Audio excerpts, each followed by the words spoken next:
Welcome back my friends. आज हम लोग ईएम वेव का एक न्यूमेरिकल करने वाले हैं। क्वेश्चन सुनिए फिर सोल्यूशन समझिए। क्वेश्चन हमारा कुछ इस प्रकार है, एक समतल विद्युत चुंबकीय तरंग में चुंबकीय क्षेत्र को इस प्रकार से दर्शाया गया है। देखिए जो इक्वेशन दी गई वो B Y is equal to 2 into 10⁻⁻7 sine 0.5 into 10⁻3x plus 1.5 into 10⁻11t tesla, ये भी दिया है। और क्वेश्चन कह रहा है आवृत्ति तरंगदैर्घ्य ज्ञात करो, एक बात, और वैद्युत क्षेत्र के लिए फिर व्यंजक बनाओ। ये जो व्यंजक है यानी फॉर्मूला है, ये किसके लिए दिया गया है? चुंबकीय क्षेत्र के लिए। हमें बनाने किसके लिए? वैद्युत क्षेत्र के लिए। तो खैर चलिए वो बात की बात है, पहले हम इसको थोड़ा एनालाइज करते हैं। थोड़ा ध्यान से सुनना, इस इक्वेशन को गौर से देखो और मुझे बताओ चुंबकीय क्षेत्र की दिशा किस अक्ष में है? चुंबकीय क्षेत्र किस ओर लग रहा है बताओ? चुंबकीय क्षेत्र की दिशा वाई अक्ष। क्लियर बात, वाई अक्ष। क्लियर बात, बताओ कैसे जान गए भाई आप? क्योंकि सफिक्स में ही वाई लगा हुआ है।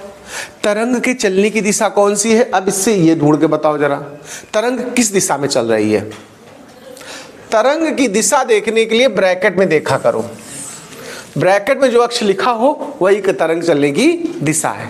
इसमें अक्ष लिखा कि नहीं लिखा बताओ? तो तरंग चलने की दिशा या गति की दिशा या वेग की दिशा, कुछ भी बोला जाए, देखो चाहे हम गति की दिशा बताएं या तरंग संचरण की दिशा बताएं तो वो क्या है? एक्स अक्ष। ये दो पॉइंट समझ में आ गए कि नहीं बताओ भैया? तो हम दो चीजें जान गए कि चुंबकीय क्षेत्र यानी बी को कौन सी दिशा में है और गति की दिशा या वेग की दिशा कौन सी है। क्लियर बात। अब तीसरी राशि कौन सी बची? वैद्युत क्षेत्र किस दिशा में होगा? आप गेस करो। तीनों आपस में परपेंडिकुलर होते हैं कि नहीं, लंबवत होते कि नहीं? तो दो अक्ष तो इसमें आ ही गए। तीसरा बचा अक्ष कौन सा बताओ? देखो जेड अक्ष बता। तो हम कह देंगे वैद्युत क्षेत्र की दिशा कौन सी होगी बताओ? वैद्युत क्षेत्र की दिशा जेड अक्ष।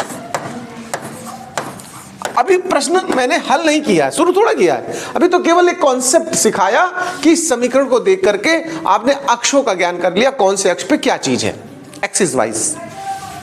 अब हम प्रश्न पे आवृत्ति की बात करते हैं तो ध्यान रखना, जब भी समीकरण वाले सवाल हो उनकी मानक समीकरण से तुलना करो। b बराबर, आपको याद हो गया एक सूत्र पढ़ा है, B not sine omega T plus K X. अगर ब्रैकेट में प्लस हो तो यहां प्लस से सॉल्व किया करो, माइनस हो तो माइनस से। ठीक है, अब जरा ध्यान देना प्लीज एक बात, ओमेगा टी इससे तुलना होगी, टी जिसके साथ गुणा में है, भले आगे पीछे लिखा वो अलग बात है, और के एक्स का इससे कंपेयर होगा। ठीक है, तो हमें एक तो आवृत्ति चाहिए। तो देखिए इससे जब कंपेयर करेंगे आप ओमेगा टी, तो ओमेगा के स्थान पे यहां पर क्या, जरा गौर करो आप लोग, ओमेगा के स्थान में टी के गुणनफल में क्या लिखा है? 1.5 10⁻11 लिखा है। ओमेगा निकला है, इसे कोणीय आवृत्ति कहते हैं। चाहो तो ये भी छोड़ सकते हो यहां पर भी, और चाहो तो एक दो स्टेप बढ़ा सकते हो तो प्योर आवृत्ति निकाल दोगे। वो क्या होती है? ओमेगा का सूत्र क्या होता है? 2πf होता है। तो आवृत्ति f बराबर 1.5/2π 10⁻11। मन हो तो हल करो, ना मन हो तो ऐसे ही छोड़ दो। इसको देखो, आपको याद होगा पाई का मान 3.14, तो ये 2 अंक पे दशमलव 1 अंक पे। अब इसको तुम लोग डिवाइड कर लेना, मैं ये आपके लिए होमवर्क में दे रहा हूं, और जो भी आंसर है वो कमेंट में डालेंगे। आप लोग क्या डालेंगे?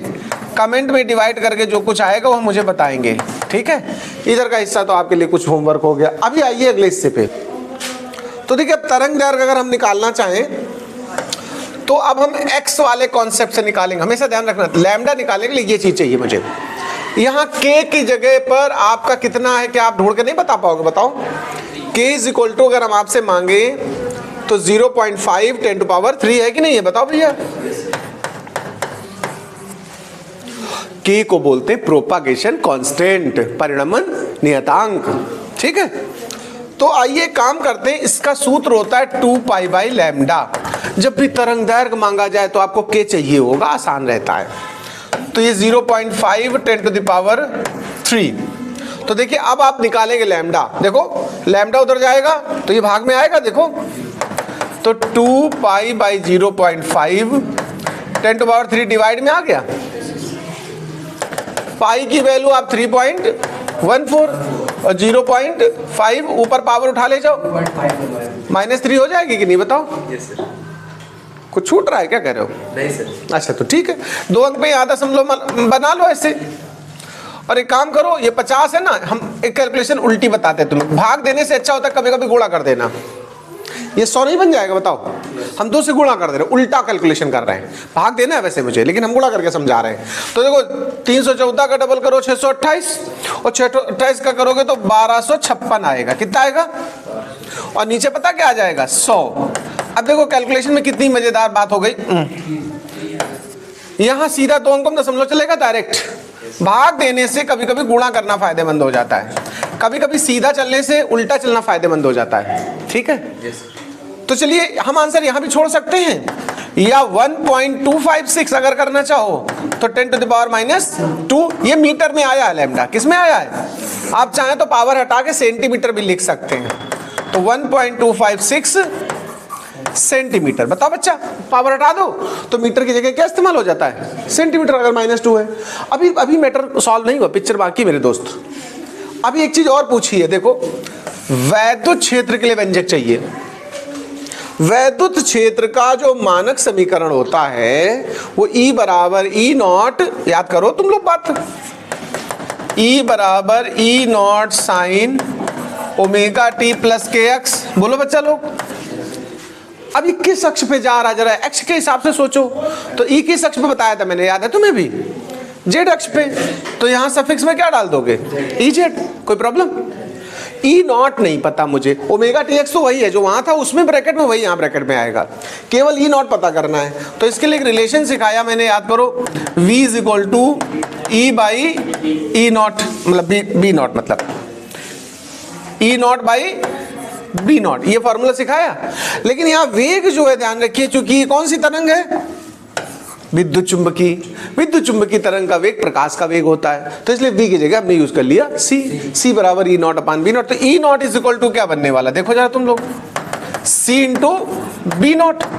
और c मतलब 3 × 10⁻8 और B0 जो हमारे इस प्रश्न में था गुणा में आगे, वही B0 है। ये B0 देखो 2 × 10⁻⁷, यहां रख लो गुणा में, 2 × 10⁻⁷। ये ऐसे, क्लियर बात समझ लेना अच्छे से। अब इसको सॉल्व करो तो 6 हो गया, देखो, और -7 से +8 कैंसिल, 1 ही 10 बचा सीधा, तो टोटल 60 हो गया E0। तो अब जो हमारा रिक्वायर्ड इक्वेशन बनेगा, EZ = 60 साइन, और ब्रैकेट के अंदर जो कुछ था वहां से देख करके धीरे से दबा के लिख दो चुपके से। देखो क्या लिखा था, 0.5 10⁻3x और 1.5 10⁻11। तो 0 पॉइंट क्या था, जरा ध्यान रखना, मैं भूल जाता हूँ। 0 पॉइंट क्या था? 3 और 10 टू पावर बताओ, 10⁻3। अच्छा, और x था, और प्लस 1.5 × 10⁻11 t। ब्रैकेट में तुम्हें नहीं दिमाग लगाना था, खाली E0 एक्स्ट्रा चाहिए था। ये आ गया हमारा किसका समीकरण, किसका व्यंजक आ गया? वैद्युत क्षेत्र का। नोट कर लीजिए, अच्छा लग रहा है तो।